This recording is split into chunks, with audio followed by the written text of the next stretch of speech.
네, 오늘 저녁에 주시는 말씀 사도행전 14장입니다. 사도행전 14장 8절에서 28절까지입니다. 네, 우리 한 목소리로 읽어보겠습니다. 루스드라에 발을 쓰지 못하는 한 사람이 앉아 있는데 나면서 걷지 못하게 되어 걸어본 적이 없는 자라. 바울이 말하는 것을 듣거늘 바울이 주목하여 구원받을 만한 믿음이 그에게 있는 것을 보고 큰 소리로 이르되 네 발로 바로 일어서라 하니 그 사람이 일어나 걷는지라. 무리가 바울이 한 일을 보고 루가오니아 방언으로 소리질러 이르되 신들이 사람의 형상으로 우리 가운데 내려오셨다 하여 바나바는 제우스라 하고 바울은 그 중에 말하는 자이므로 헤르메스라 하더라. 시외 제우스 신당의 제사장이 소와 화환들을 가지고 대문 앞에 와서 무리와 함께 제사하고자 하니 두 사도 바나바와 바울이 듣고 옷을 찢고 무리 가운데 뛰어들어가서 소리질러 이르되 여러분이여 어찌하여 이러한 일을 하느냐. 우리도 여러분과 같은 성정을 가진 사람이라. 여러분에게 복음을 전하는 것은 이런 헛된 일을 버리고 천지와 바다와 그 가운데 만물을 지으시고 살아계신 하나님께로 돌아오게 함이라. 하나님이 지나간 세대에는 모든 민족으로 자기들의 길들을 가게 방임하셨으나 그러나 자기를 증언하지 아니하신 것이 아니니 곧 여러분에게 하늘로부터 비를 내리시며 결실기를 주시는 선한 일을 하사 음식과 기쁨으로 여러분의 마음에 만족하게 하셨느니라 하고 이렇게 말하여 겨우 무리를 말려 자기들에게 제사를 못하게 하니라. 유대인들이 안디옥과 이고니온에 와서 무리를 충동하니 그들이 돌로 바울을 쳐서 죽은 줄로 알고 시외로 끌어내치니라. 제자들이 둘러섰을 때에 바울이 일어나 그 성에 들어갔다가 이튿날 바나바와 함께 더베로 가서 복음을 그 성에서 전하여 많은 사람을 제자로 삼고 루스드라와 이고니온과 안디옥으로 돌아가서 제자들의 마음을 굳게 하여 이 믿음에 머물러 있으라 권하고 또 우리가 하나님의 나라에 들어가려면 많은 환난을 겪어야 할 것이라 하고 각 교회에서 장로들을 택하여 금식 기도하며 그들이 믿는 주께 그들을 위탁하고 비시디아 가운데로 지나서 밤빌리아에 이르러 말씀을 버가에서 전하고 아탈리아로 내려가서 거기서 배 타고 안디옥에 이르니 이곳은 두 사도가 이룬 그 일을 위하여 전에 하나님의 은혜에 부탁하던 곳이라.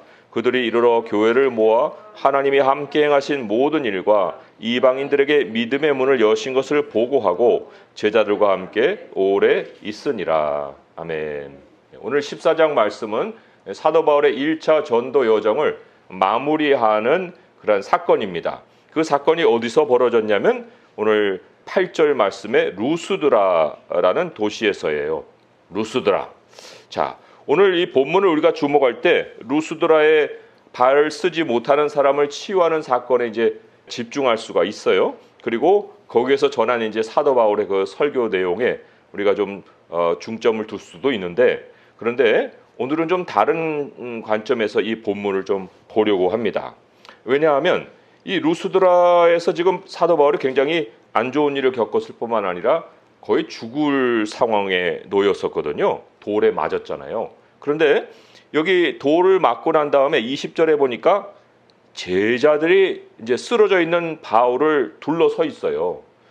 그러니까 이 루스드라에서 이제 몇 사람의 제자들을 이미 바울이 이제 전도해서 하나님을 따르는 사람으로 지금 삼아놓은 이런 상황이죠. 이 몇 안 되는 제자들이 왜 여기에 이렇게 제자들이라는 말로 소개가 됐을까 할 때 이 제자들 가운데 누가 있느냐 하면은 디모데가 있는 거예요. 사도행전 16장 1절에 보니까 바울이 더베와 루스드라에도 이름에 거기 디모데라 하는 제자가 있으니 그 어머니는 믿는 유대 여자요 아버지는 헬라인이라. 디모데는 루스드라와 이고니온에 있는 형제들에게 칭찬받는 자다. 이렇게 나와요. 이 디모데가 루스드라에 이제 거주하고 있는 그러한 주민으로서 사도 바울이 전한 복음을 듣고, 물론 어머니의 그러한 영향도 있었겠지만 아무튼 이 예수님을 따르는 제자들의 한 사람으로 지금 서 있습니다.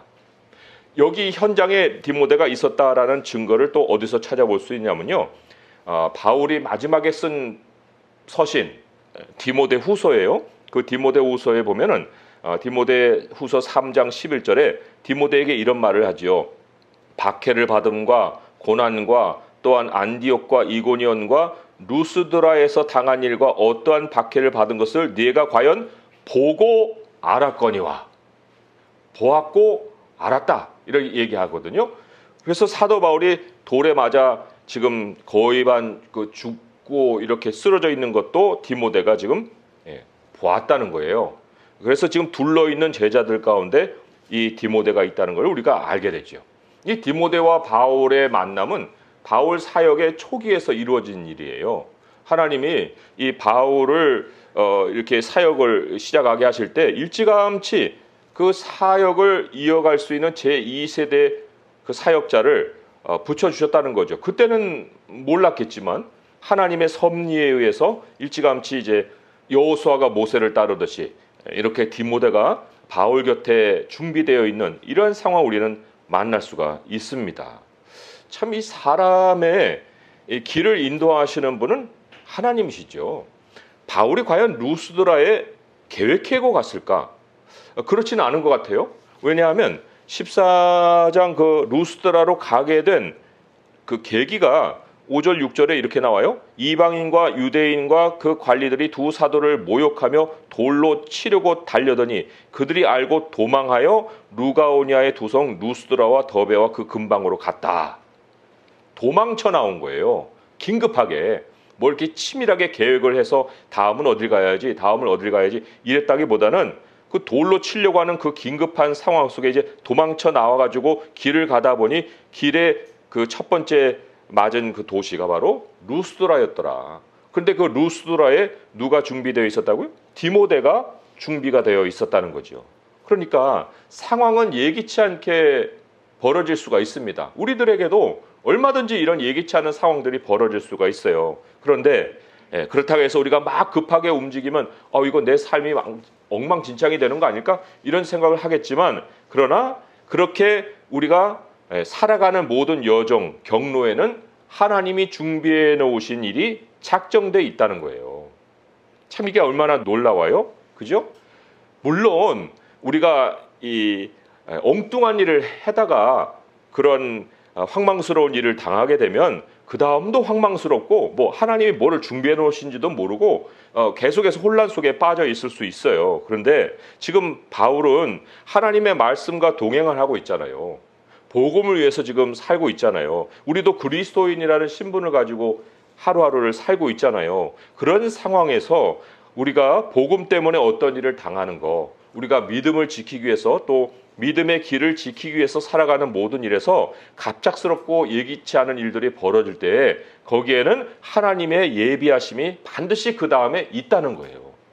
이 확신이 있을 때 우리는 살아가는 힘을 얻을 수가 있습니다. 그러니까 우리 그리스도인으로서 살아가는 모든 일에서 안 좋은 일이 왜 안 일어나겠어요? 그런데 안 좋은 일이 일어나더라도 그것은 실패로 해석할 것이 아니라는 거예요. 또는 내가 부족해서 내가 능력이 모자라서 이런 일을 겪는구나 라고 나를 또 자책할 일도 아니라는 거죠. 사실 오늘 이 본문에서 하나님이 그러한 것만 이제 준비해 놓으신 것이 아니라 왜 하나님이 이러한 변화를 겪게 하실까라는 근본 질문이 이제 우리에게 던져지는 거예요. 하나님, 복음을 위해 살면 좀 순탄하게 살아야 되잖아요. 그런데 왜 이렇게 어려움이 찾아와요? 우리 자신이 참 능력이 있고 뭐 그런 사람도 아닌 마당에 어려움을 겪을 때마다 얼마나 마음이 힘든 줄 아세요, 하나님? 하고 이제 우리가 좀 하나님께 그런 하소연을 할 수도 있잖아요.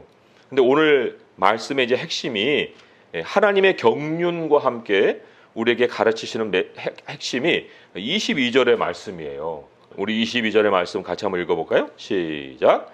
제자들의 마음을 굳게 하여 이 믿음에 머물러 있으라 권하고 또 우리가 하나님의 나라에 들어가려면 많은 환난을 겪어야 할 것이라 하고, 여기 핵심이 뭐냐면 하나님의 나라에 들어가려면 이란 말이에요. 하나님의 나라에 들어가려면 이게 이동이거든요. 하나님의 나라로 가는 여정을 우리가 밟고 있으면 이런 뜻이에요. 그 여정 가운데는 반드시 어려움이 있으되 많은 어려움이 있다라고 아예 작정된 일을 가르치고 있습니다. 우리 지금 믿음의 그 길을 지금까지 걸어왔잖아요. 수세월을. 그 수세월을 걸어올 때 아무 어려움 없었어요? 믿음의 어려움이 없었어요? 있었잖아요. 그럼 왜 있을까? 여기 답이 있어요. 하나님이 이미 그런 환난을 겪을 것이라고 우리에게 예고하셨기 때문에. 그러니까 그걸 이상하게 해석할 것이 전혀 아니라는 거죠. 오늘 본문에서 그래서 우리가 이제 이 어려움, 많은 환난, 이 환난의 종류도 여러 가지예요. 뭐 바울과 같이 돌로 치는 일을 당하는 것도 그런 중에 하나죠. 뭐 배고픔을 겪는 것도 하나고 여러 가지인데 오늘 본문에서만 우리가 좀 집중해 볼 수 있는 어려움, 환난, 이게 두 가지가 있어요. 그건 공통적으로 사람으로부터 겪는 환난이에요. 참 우리 이 모든 삶에는 사람들과의 삶이 우리가 피할 수 없기 때문에 어려움이 찾아올 때 거기에는 결국은 사람이 결부가 됩니다. 그런데 그들의 그 어려움이 어떤 식으로 찾아오느냐를 알고 겪으면 그게 그렇게 어렵다고 생각지 않을 수도 있죠. 그리고 이게 예고된 거였구나 라는 것을 우리가 또 먼저 생각해 볼 수 있잖아요. 자, 두 종류의 사람에게서 이제 어려움을 겪는데 첫 번째는 무리에게서 당하는 어려움이에요. 무리. 사도 바울이 이제 루스드라에 가서 만났던 그 무리가 있습니다. 그 무리들이 바울이 지금 병자를 고친 것을 보면서 엄청나게 지금 놀랬어요. 나면서부터 걷지 못하는 사람이 걸었으니 이게 보통 사건이 아니잖아요. 그러니까 바울이 사람으로 보였다가 다른 종류로 보이는 거예요. 신들이 사람의 모양을 하고 왔다. 그리고 이 동네에는 전설이 있었어요. 어떤 전설이? 이 동네만 아니라 이 지방의 전설이 옛날에 여기 제우스하고 지금 헤르메스라고 나오잖아요. 제우스와 헤르메스가 사람의 형상으로 사람들에게 나타났는데 그들을 박대했더라. 그래서 그때 그 어떤 성이 멸망을 했어 라는 전설이 돌고 있었던 거예요. 그러니까 지금 바울이 이게 보통 일이 아닌 일을 행했잖아요. 그러니까 이거 다시 그들이 우리를 찾아온 거네. 그리고는 이제 깍듯이 대접을 해야겠구나 하고 제사를 지내려고 한 거죠. 신들을 대하듯이 제사를 지내려고 지금 하고 있는 이런 상황이에요. 그러니까 바울이 말이 안 통하니까 지금 여기 루가오니아 방언으로 지금 이들이 말을 하고 있는 거거든요. 바울은 지금 히브리어를 하는 사람, 아람어를 하는 사람, 또 바울은 또 헬라어에도 능통하는 사람이니까 여러 가지 언어를 동원을 해서 소통을 하려고 했겠죠. 근데 이게 소통이 길어지고 안 되니까 제사 지내는 그 일들이 지금 무슨 일을 하고 있는 거야 하고 지켜보다가 마지막 순간에 이제 그런 현장이 딱 만들어지니까 급해가지고 다급해서 말리고 지금 설명을 했잖아요. 여기에 있는 이 설명도 뭐 직통으로 막 어떤 소통이 돼갖고 전해졌다기보다는 여러 가지 손짓, 발짓 뭐 이런 것을 통해서 지금 이 말이 겨우 전해진 거예요. 겨우. 그리고는 이제 그 사람들을 말렸거든요. 그런데 이 무리가 이때는 사도 바울을 무슨 신의 형상이니 뭐니 해가지고 제사까지 지내려고 했는데 돌변을 했어요. 그래갖고 19절에 보니까 유대인들이 안디옥과 이고니온에 와서 무리를 충동하니 그들이 돌로 바울을 쳐서 죽은 줄로 알고 시외로 끌어 내쳤다. 이게 같은 무리 맞나요? 똑같은 무리 맞나요? 똑같은 무리예요. 한때는 신으로 떠받들고 조금 있다가는 완전히 돌로 쳐갖고 사람을 죽이는 이러한 무리들의 모습을 우리는 볼 수가 있어요. 이 환란을 보면은 환란의 불씨를 조장하는 중심에 꼭 무리가 있습니다. 예수님이 십자가에 못 박히게 된 사건 중심에 누가 있었어요? 대제사장들과 장로들이 있었지만 그러나 그들이 충동질해서 또 선동하게 만든 무리가 있었다고요. 그러니까 무리는 항상 환란 중심의 불씨와도 같은데 그 불씨를 우리가 잘못 다루게 되면 그 불씨가 불이 붙게 되죠. 그리고는 그 불이 우리에게는 커다란 환란으로 이제 다가오게 되는 거예요. 그러니까 하나님의 백성은 이 무리를 대할 때는 극히 경계를 해야 된다는 거예요. 환란을 우리가 예고받을 때 거기에는 하나님이 피할 길도 내주시는 거거든요. 그러니까 여기서 지혜를 얻어야 되는 거예요. 이 복음이라는 것이 사람들을 향해서 나가는 거지만 그러나 대중성과는 반대구나. 이걸 우리는 항상 깨닫고 복음을 전해야 될 필요가 있어요. 누가복음의 말씀에 보면요, 이 우리가 복음이 대중성과 함께 할 수 없다는 말씀을 이렇게 기록을 했습니다. 누가복음 6장 26절에 모든 사람이 너희를 칭찬하면 화가 있도다. 그들의 조상들이 거짓 선지자들에게 이와 같이 하였느니라. 아니 무슨 연예인도 아니고 복음 전하는 사람이 대중을 끌고 다니는 이런 그 상황이라면 거기에는 거짓 선지자들이 행했던 그런 모델이 있는 것이고 그건 화를 당할 일이다 라고 예수님이 경고를 하셨어요. 예수님은 무리를 향해서 어떤 대처를 하셨을까요? 그 요한복음에 2번이 나옵니다. 요한복음 2장에도 나오고 6장에도 나오거든요. 요한복음 2장 23절부터 해서 3절을 읽어보면 이런 예수님의 대처 방식이 나와요. 6월절에 예수께서 예루살렘에 계시니 많은 사람이 그의 행하시는 표적을 보고 그의 이름을 믿었으나 예수는 그의 몸을 그들에게 의탁하지 아니하셨으니 이는 친히 모든 사람을 아시며 또 사람에 대하여 누구의 증언도 받으실 필요가 없었으니 이는 그가 친히 사람의 속에 있는 것을 아셨습니다. 사람의 마음을 아신다는 거예요. 사람은 외모를 보지만 하나님은 중심을 보신다 했듯이 사람 마음속에 뭐가 있는지를 하나님은 다 꿰뚫고 계시는데 지금 무리의 속성을 알고 계시는 거예요. 예수님이. 사람에 대해서 남들이 예수님 사람들이 이런 속성을 갖고 있네요 라고 증언을 받으실 필요가 없어요. 친히 다 아시는데 사람 속에 뭐가 있다는 걸 아시는 거예요. 돌변한다는 걸 아시는 거예요.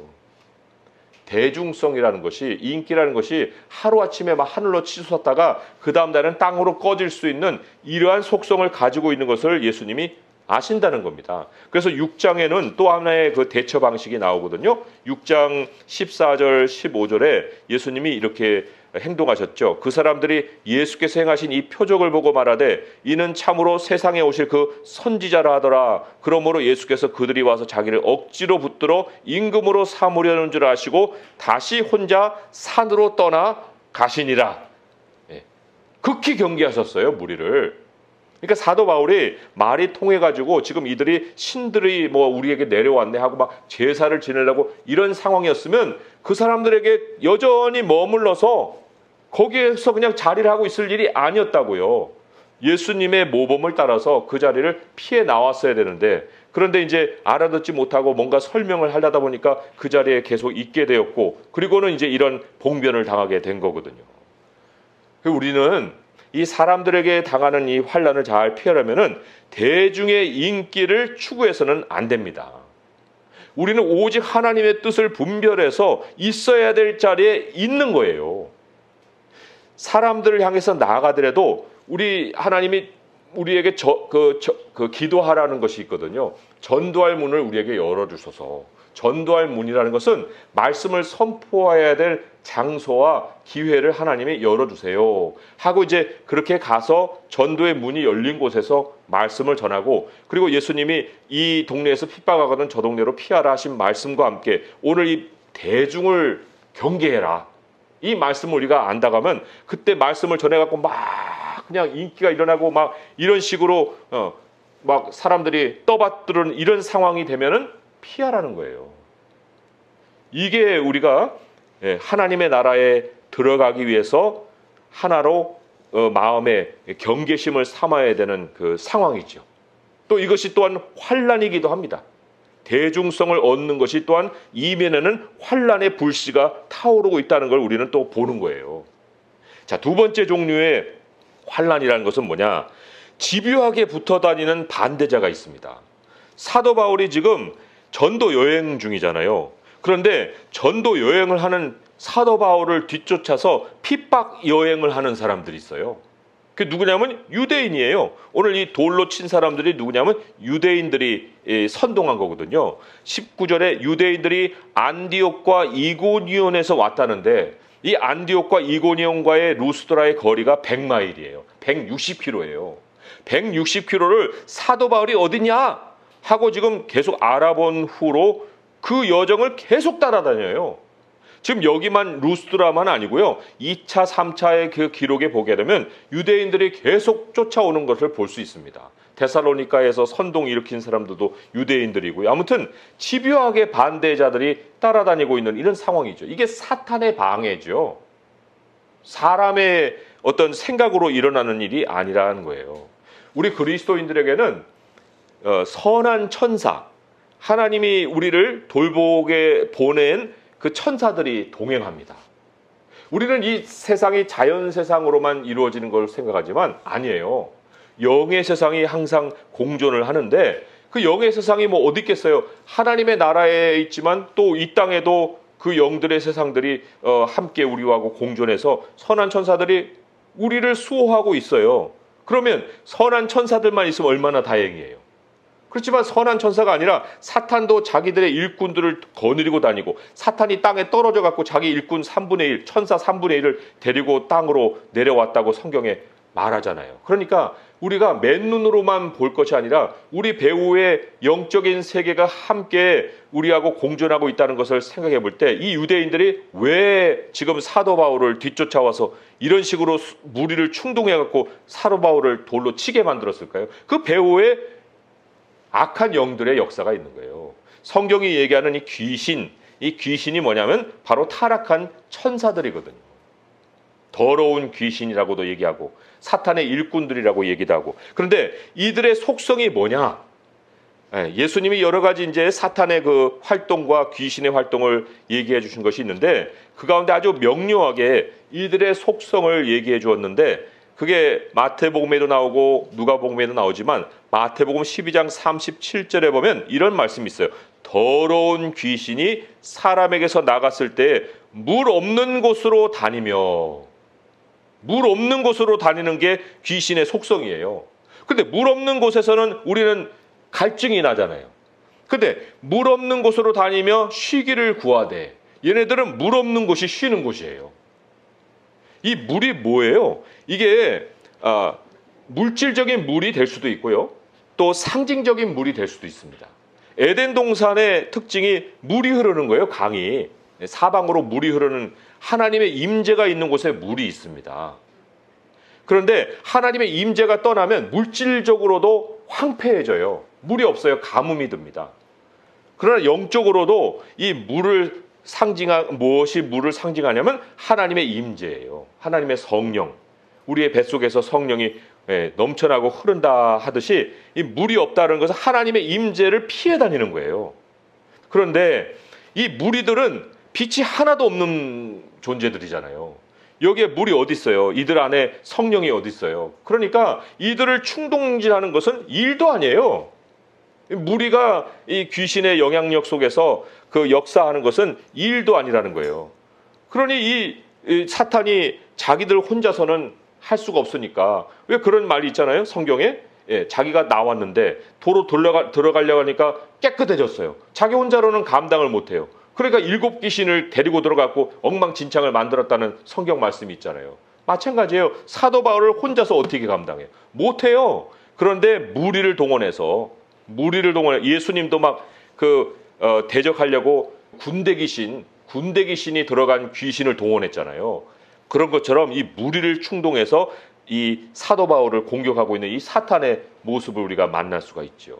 사실 사도 바울도 전도 여행을 하면서 이러한 영적인 이 현실에 대해서 지금 체험해 가고 있는 거예요.